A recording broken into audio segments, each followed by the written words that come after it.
Good morning, everybody. So glad to see everybody's faces in person. I'm Jane Andrews, and I'm on the board of the League of San Diego.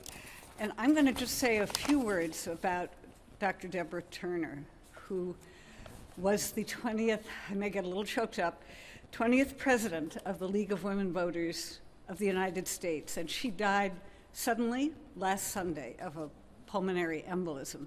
She was 73. So I was a representative of the San Diego League at the National Convention in Denver in 2022, where I had the pleasure and honor of meeting her in person. I couldn't imagine a better leader for the League. She was an experienced professional, a woman of grace as well as determination, and also an African-American woman from the Midwest. I have a few particular memories from that convention.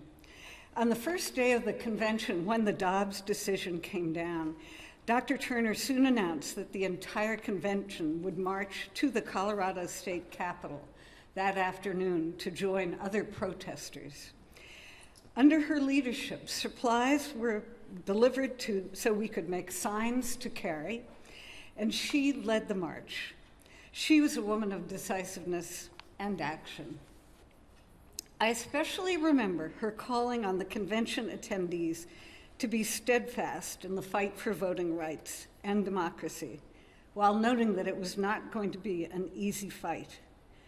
Among her wise statements was the following: what may seem like small acts to us, setting up a registration booth, sharing a Vote 411 resource, encouraging someone to write to their local elected official, can be life-changing for the people we encounter.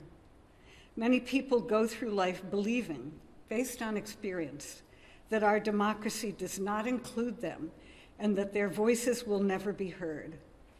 At its core, the League is here to show them that their voices are the power behind their democracy and to fight to make sure that they are heard. We as League members have never taken democracy lightly, and we never will. Dr. Turner was born in Mason City, Iowa. She got a BS from Iowa State, where she was the first African-American woman to join a sorority. She got an MD from the University of Iowa in 1978 and a JD from Drake in 2007. She was certified in gynecological oncology. She worked at universities in Nebraska, Iowa, and Wisconsin, traveled to Tanzania as a physician, and was medical director of Planned Parenthood of the North Central States. She retired in 2015 and joined the national board of the League soon after that. A memorial service for Dr. Turner will be held tomorrow morning at Iowa State University at 9 a.m. PT Pacific. The service will be streamed, and it can be seen live through the Facebook page of the League of Women Voters of the U.S. or viewed afterwards there. The loss of such a cherished leader is profound. The sadness from League members across the country is evident in the comments on the Facebook page. I also want to tell you that I'm aware that our Vice President, Sonia Irwin, has stepped into the role and is a woman of great strength and integrity. She was born in Bangladesh, has a PhD in engineering, and is an accomplished technology executive. She has been a member of the League in Glen Ellen, Illinois since 2018. I met her at the same convention, as she's very interested in immigration issues. So I ask for a moment of gratitude for Dr. Turner, as well as the women who lead the League both here and across the country. Thank you. Good morning, everyone. I'm Kim Knox, president of the League of Women Voters of San Diego. So, starting into our program, I'm going to go to this slide. National program planning is the big event today. So, the League of Women Voters of the U.S. program is the education and advocacy platform that the League membership adopts at each biennial LWV National Convention. So the convention is coming up again this year in June. It's going to be held in Washington, D.C. 2 years ago, it was held in Denver, and Jane attended, and several others from our league. It was hybrid at the time, and so anyway, we'll be sending some delegates to that, but this is one of the steps that will lead up to the things that happen at that convention. The goal is to achieve collective agreement around how the League of Women Voters will move our mission forward for the next 2 years. So our task is to review proposed program focus and consider recommending one other program item. Program planning is the grassroots process of identifying our priority issues. The adopted program focuses our work for 2 years. So there are many national positions that fall under the 4 headings you see on the screen: government, natural resources, social policy, and international relations. The League takes action on an issue only when we have a position addressing that particular issue. If the members have not studied and come to consensus on an issue, the League has no position and therefore does not have a stand on that issue. We also adopt action policies after extensive review of local, state, and national positions in recognition of the interdependence among public policy issues. There are 3 parts of League program: action to implement League principles, study or concurrence on a governmental issue to develop new positions or to update existing positions, and action on government issues. All League action, advocacy, and education are based on support for League positions and League principles. We use a DEI lens when it comes to choosing our focus. That stands for diversity, equity, and inclusion. And the DEI lens is a way of examining the process as to how it is perceived by a variety of communities, voices, and perspectives, and what, if any, barriers may exist that prevent it from being equitable or inclusive of everyone. A key part of applying a DEI lens is ensuring that all members feel informed and included in program planning. So questions that we ask ourselves are: who is involved in the process? Key stakeholders, a diverse group, an impacted group or community. We look at who will be impacted, who benefits, and who is burdened, and we consider marginalized groups. Okay, well, I'm passing it over to Rosette for the next section of the presentation. So we thought it might be important and useful to sort of look at where we've been, to look at the current priority issues or the current program, which were adopted at the 2022 convention. And you can see them up on your slide.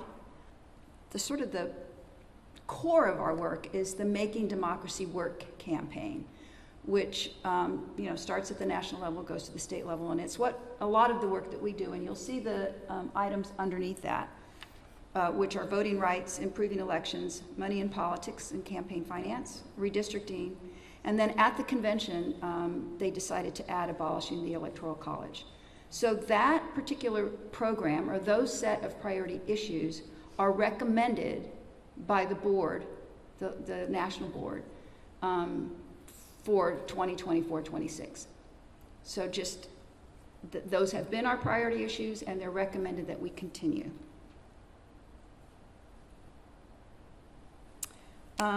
Also adopted at the national convention was as a priority issue was Equal Rights Amendment, trying to get that passed.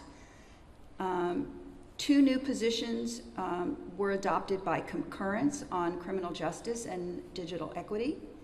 And then there was an update to the healthcare position. And you can see all of that in a document called Impact on Issues. You can link to it from our website. I'm sure you can link to it from the San Diego website.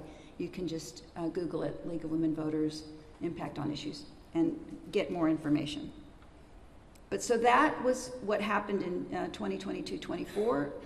And then I also wanted to we thought it might be useful to kind of go through some of the accomplishments. Those are the goals, those are the priority issues, and then we thought it would be a good idea to sort of let you know what was accomplished in these areas.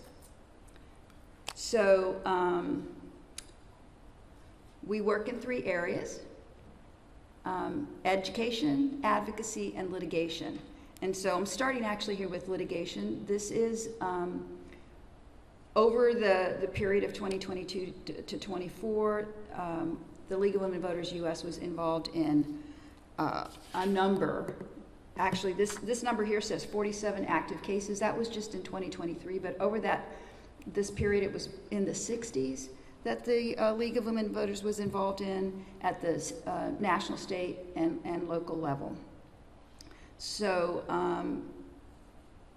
from what I recall from their website, the win rate on this litigation was something like 67%. It was a 2/3 win rate. So we did pretty well. And you can see that litigation was on topics from fighting voter suppression and fighting voter intimidation, protecting voter rights, ensuring fair maps, which has to do with redistricting, one of our priority issues, LGBTQIA, reproductive justice, those sorts of issues. On the advocacy front, the League was supporting, and still in process, supporting the John R. Lewis Voting Rights Advancement Act, the Children's Fundamental Rights and Recovery Resolution, which has to do with climate change, the Equal Rights Amendment, it was one of our priority issues, the Disclose Act, which has to do with campaign financing, and Fair Maps campaign in many states around the country. So the League's efforts resulted in almost 70,000 letters sent to Congress, over 71,000 contacts with the executive branch of government, and through our outreach, we were able to engage over 45,000 new activists. So finally, on the education front, just a few highlights here. Vote for One Run reached 4.8 million users in 2022, made 27 million contacts. The League in general made 27 million contacts with voters around the nation. That's at the, that's local leagues, state leagues. So nationally, that's a lot of voters. The League was in many areas of the country focused on registering voters who were young people, newly naturalized citizens, and formerly and currently incarcerated people. And the League launched what they called the Democracy Truth Project to fight mis and disinformation. So a lot of work being done, a lot of work still to be done, but we thought it was important for you to know what kind, what's been done, the priorities that have been set, and the progress that we've been making in these areas. Any questions? So I think at this point we move on to Lori and Connie, who will now, oh yes, one question. I came up with it a little late. Can you tell us what the difference is between mis and disinformation? Can I tell you the difference between mis and disinformation? I have looked at our League website. I'd have to go look it back up. I hate to answer it. One's intentional. Yeah, I knew one's intentional. Yeah. I believe that disinformation is purposeful. Okay, so we believe that disinformation is purposely intending to pass along false information. And misinformation, I think, is just mistaken. Mistaken, misinformation, disinformation. It's deceit. Thank you. And I read that. I just didn't want to rely on my faulty memory sometimes. So I think now we move on to Connie and Lori to talk about the process. Good morning. My name is Connie Ulrich. I am the program director for the League of Women Voters of North County, San Diego. What you've already heard is that we are a grassroots organization. So we, as the members, talk to the greater body, the national organization, to tell them what we think, and that if we do or do not support the work they're doing now. They correlate all the responses they get from local leagues, and throughout the country, local leagues are having this discussion this month and next month. And then they send that to the convention. so that the delegates know what the conversation has been at the grassroots level. Now, so for that effort, we ask our members in our league, and I'm sure in the San Diego League, to send in their recommendations for the one priority issue each league can send forward. And these, I'll read you what we received. We did receive, and I think, Mary, you were going to speak to this. We did, so she will concur, I think, for your league. We had a request that climate change is the basic major issue of our time. She's going to also. So our league member wanted you to know that we must understand that all aspects of life as we know it, from water, air quality, health, food, housing, population migrations, industry, quality of life, every aspect will be profoundly affected by climate change. She says we can't ignore it, avoid it by ignoring it, and we can't change it if we don't make massive efforts to adapt to the new reality that is already starting to show itself and will only get worse and worse. And nothing is as important as preserving the livability of our planet. So this is our members' recommendation that this is our league's priority. Then that was seconded by other people who wanted that to be our priority issue. We did have someone who had a forceful argument for the Equal Rights Amendment as a priority, but that is already something the National is working on. We wanted you to know that that was her voice, but it's not something we have to really look at as a priority issue for us because it's already in the works. Ditto, we had a member who was very, very concerned about abolishing the Electoral College. And she sent in reams of arguments, and we wanted to let you know that this was her issue, but again, this is something that's already being worked on. We also had a member who's recommended that a renewed focus on disinformation and misinformation, including the role of AI. And we had someone who wrote in and said she wanted our recommendation to be the gun violence prevention. She said one of the League's first principles is a belief in the representative government. Additionally, the League believes that a responsible government should be responsive to the will of the people. Poll after poll shows that the majority of people favor measures that will regulate the ownership of guns, that bans the sale of automatic weapons, that will require universal background checks, and so on. And yet for years, attempts to pass this kind of legislation has been thwarted by special interests of a minority. And so she urges that to be the issue for the League of Women Voters of North County, San Diego. She continues to say California gun control isn't the cure. So she was going into state issues, and we're really talking at the national level. We're going to be sending this to you in a survey so that you can rank which of these issues are the most important for our league. And then we will correlate that, get back to you, and see which of these it'll be our way of finding consensus that what is the issue that we want to send to the national. Thank you. Lori? So San Diego, too, solicited our members and asked for feedback on issues that were interesting for our members, and everything holds true for us as well in terms of how we gather information, how we build it here and coalesce and send it up to national to prepare or send our voice to what we think that they should be doing as well. We too had someone who suggested climate change, so I think that's a relatively common concern for members in both areas and across the country. I mean, this has come up on several occasions in other conventions as well. And then the only other one that we had, I think there's only one other, is privatization of healthcare. None of our members mentioned that. We were just going to do immigration, which we're also going to talk about. Okay, I'm sorry. Immigration, which Beryl will be discussing for us later. So those were the only two that were brought forward by our group as well. So just to make it clear, I think we skipped a slide, and sorry about that. Each local league submits one topic or issue as a recommendation. Meryl, might want to come around this way, to the National League.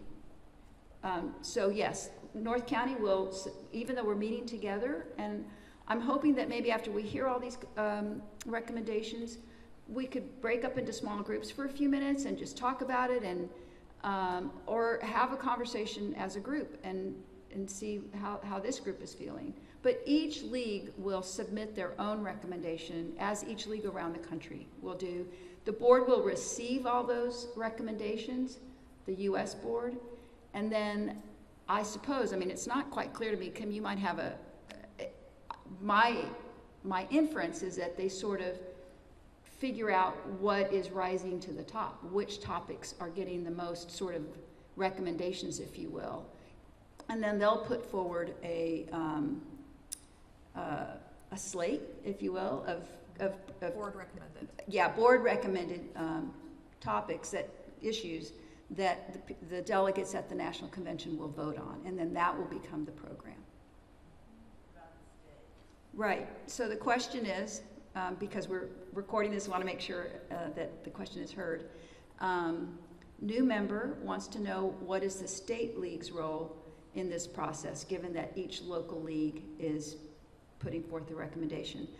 I think maybe the state league could, in some places, be helping to organize, if you will, support for a topic, but I don't think the state sends topics, no. So this is planning on another cycle. right. We actually, so every 2 years, in even numbered years, the National League adopts a program, priority issues, right, for the next 2 years. In odd numbered years, the states adopt their priority issues. Does that help? Yes. Okay, great. Yes, thank you. And now we'll hear from Beryl about immigration. My question is legislative priorities. I don't think you've talked about it. It's hard for me to hear and see. But apparently immigration doesn't need to be in program planning because it's a legislative issue. But could you clarify that, please? Okay. These are great questions, and I hope it's not confusing, but the league also has legislative priorities, and they are in a separate bucket, if you will, and the national board at the national level determines what the legislative priorities are. Okay? So what are they? What are their priorities? I'd have to look that up to tell you the truth, but you can, off the top of my, I mean, I don't want to guess. And it's Jana, if you want to come up to the microphone. So, but we really don't want to get sidetracked. But at the state level, the state board, the California board, they also decide, they determine our legislative priorities every year. They take a look at what's coming, what our resources are, and they determine what the legislative priorities are, what bills they're going to work on, so on and so forth, what bills they might try and help draft. And the same goes at the national level. So legislative is different than program. Jane? Thanks. So in the National League Convention workbook, they list all the most recommended program items. And there was a very long list with, you know, the ones that had been voted the most towards the top. And although they ended up choosing only one of those, the ones that get the most votes do, I believe, get more attention, especially when it comes to deciding on legislative priorities. And so Beryl and I had the experience of putting forward immigration, and it was in 2022, and it was one of the ones that got voted the most. And it also is a current, so they do the legislative priorities every year in January, And this is as they consider what's likely to come up in the session that year, pragmatically what's going to be the best use of league time. And this year, this was just voted on last week apparently, it's gun violence, climate change, immigration, and I believe it's reproductive rights. What wasn't on that list that was discussed a lot was, in 2022 was healthcare. So they picked the ones out of, the broader discussion. Okay? So do we have to take those items off our list? What do you mean? No, because we'll have another. Beryl, that would be up to you or, the membership. Again, we're talking about two different things. Legislative priorities, that has to do with what the folks in Washington, D.C., right? Our paid lobbyists, our, what the staff in Washington, D.C. at the national level are going to work on with regards to legislative priorities. When we're talking about program, the issues that a grassroots organization wants to really focus its what is called time, treasure, and talent on for education, advocacy, and litigation, that's a different process and a different set of decisions, right? So that trickles all the way down. So if those are national, program or priority issues, it trickles down to the local league, and those are the things that we also should be sort of focusing our time and attention on. To confuse matters a little bit more, because as long as we're confused, let's get a little bit more confused. The league has positions. Remember, Kim talked about positions, and we can only take action on items on which we have studied and reached consensus and developed a position on.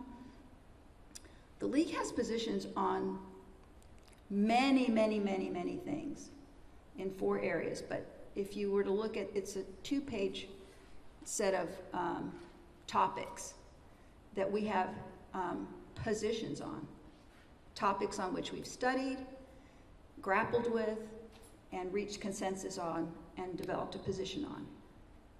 So we can actually take action on any number of things that are outside of this. And there are many, many things that we'd like to fix, make better. But as with anything in your life, and in your work, and at league, there's only so much you can do. There's only so much time, treasure, and talent that you have. So the smart thing to do is to figure out what is most important, most pressing, and that's further, yeah. Who was going to speak to that? Lori? Oh, okay. So what's important to you, right? That's what we're facing right now. And when we do this as a local league as well, we set priorities or create a program at the local level. And here are questions that we should ask ourselves. Is government action needed? Does the issue align with league principles and positions? Do we have capacity? Do we have people interested, enthusiastic, willing to do the work? And do the members support that topic? Is the timing right? Is it a pressing issue? Is there something that needs to be done now? And is our voice needed? Will we help? Can we make a difference? And that all leads to, can we have an impact? So that's program. That's, and we're doing the process, which is called program planning. It's all confusing. I don't like the language at all. I keep referring to it as priority issues because what I think we're doing is we're selecting priorities. We're deciding what our priorities are. But the league language is program. Mary Thompson. Is it fair to say the program, which we're deciding now will be finalized at convention, that feeds into the legislative priorities? That legislative priority gets direction for the program. Is that fair? So the question is, do the legislative priorities sort of hinge on, or are they affected by program, by the priority issues that are selected by the membership? And I don't know for sure, it would seem to be the case. But I think legislative priorities have a lot to do with timing, like what is, like if there's nothing happening, let's just say on immigration, there are no bills, nothing's gonna happen, then it wouldn't, even if it's a priority issue and it becomes part of program, it may not be a legislative issue because what is there to work on? Does that make sense? But I think the short answer to your question is yes. The two have to sort of go glove in hand, if you will. Kim? Should I do next steps? Yes. But do we want to have Why don't we just finish the Okay. last two slides, and then we can move to discussion. So a survey will be emailed to members by Monday. And for the San Diego members, it's going to be in our newsletter. You'll click on that Google form and enter your name and email address, and then there's just a couple of questions. The first one is, do you support the proposed program focus that the board of the National League recommends, the Campaign for Making Democracy Work, which includes voting rights, improving elections, redistricting, money in politics, and electoral college? So that's a yes or no vote. After that, it will ask, would you like to recommend another program item? There will be a few things listed there, and you can only select one. You'll have a week to submit that. One other thing we wanted to do was take a group photo. So as soon as I finish the last slide, maybe Rosette and I will come over there and somebody can take our picture from the bright side of the room. So next steps, look for that email. There will be a link to the video. For those who were not able to attend today, you'll fill out the survey, and the survey results will guide each league's board recommendation to the National League. Okay. All right. Can you all hear me just fine? My name's Mary Hansen. Thank you, Kim and Rosette. I think we're all aware in this room how urgent climate change is. And it's not something that's happening in the future. As we sit here today, it's impacting many aspects of our lives: human health, ecosystems, climate-related human migration. It affects immigration, just think of our border, and extreme weather events that threaten people and property, particularly in more disadvantaged communities. We can look at this through the DEI lens as well. So my name's up there, but it was really Jeannie Brown who initially asked that this be put on the agenda, but she can't, she's immobile from a broken back. And then our new two from the San Diego League, and I am a member of the League of Women Voters San Diego, our new environmental or SEAC co-chairs, Posey McKinney and Mary Lou Lindgren, can't come today, and they also asked me to speak. So I'm representing all these people. But in addition, all of you from North County and many from San Diego too know Carol Parker. Her father's celebration of life is today, but she very capably chairs the League of Women Voters of California's Climate Interest Group Subcommittee on Food, Soil, and Agriculture. And Jeannie and I are part of that. And she very much wanted me to speak on this as well. So I just have to make clear that I'm not just speaking for myself. I'm also, at a fairly low level, I participate in both the state and local water interest groups. And the water people very much recognize the interconnections between climate and water, and they would like to see climate be a higher priority. So we already have in place at the national level a very strong climate change task force. And then at the state level, we have the Climate Change Interest Group with various subcommittees, and these groups are growing. Momentum is building. So we're not asking for a new study. We have a very strong position on climate change, and it's too long to share, but I want to just read one sentence from that. The League supports climate goals and policies that are consistent with the best available climate science and that will ensure a stable climate system for future generations. This is how League positions tend to be written. Give us a lot of flexibility. There may be solutions that we don't even know about yet. There may be ways to act that we don't know about. And if we follow the science, and we have that in our program, there's a lot we can speak to, and there's a lot we can educate the public about. So no, we don't need a new study. We already have the position. We also, as I mentioned, have dynamic and knowledgeable leaders already in place, state level, national level, and locally. Momentum is building on this issue. So it's essential to understand that we're not starting from square one. We already have in place the position to do this. We have the people to do this. So I would urge you to concur that we need to achieve the long sought goal. Long sought after goal. People have been working on this for a long time to make it a top league priority. And I would say along with making democracy work. We could do both of these things and address both of these urgent issues. So thank you for giving me the time. Okay. I'm Beryl Flom from the San Diego City League. I chair the Immigration and Deportation Committee for San Diego League, and we've been going, I don't know, maybe 7 years. And after the convention in 2022, we expanded our work to develop an immigration interest group at the state level and also an immigration interest group at the national level.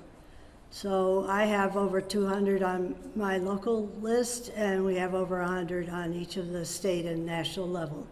Then the national level has a steering committee, really top-notch, well-informed people who plan general meetings. So both state and national plan general meetings, informing people on education, and then locally I have a meeting every month with a speaker.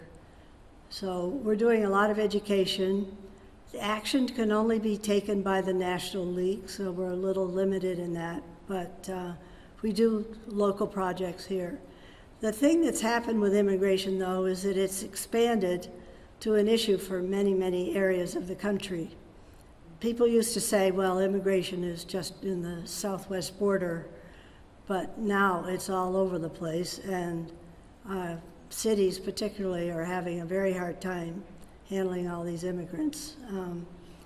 So something has to happen pretty soon. I think it's going to happen in the next couple of years, kind of depending on who's the president, but it's certainly a time when the league could take action, and it's certainly a time for us to sort out what the truth is and what is misinformation. So I suggest that immigration be a top issue for the league. Thank you. All right, thanks very much, Beryl and Mary.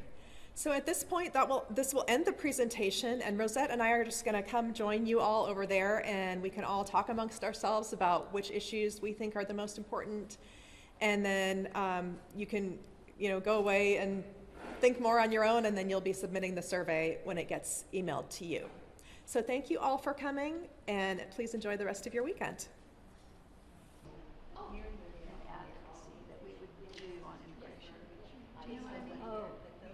Oh, I can see. Yeah. I happen to be part of the steering committee for the immigration interest, the nationwide one. Beryl and I worked on that together. And I think that one of the reasons we're really hipped on having it be a national issue is that it is national. The change, revisions,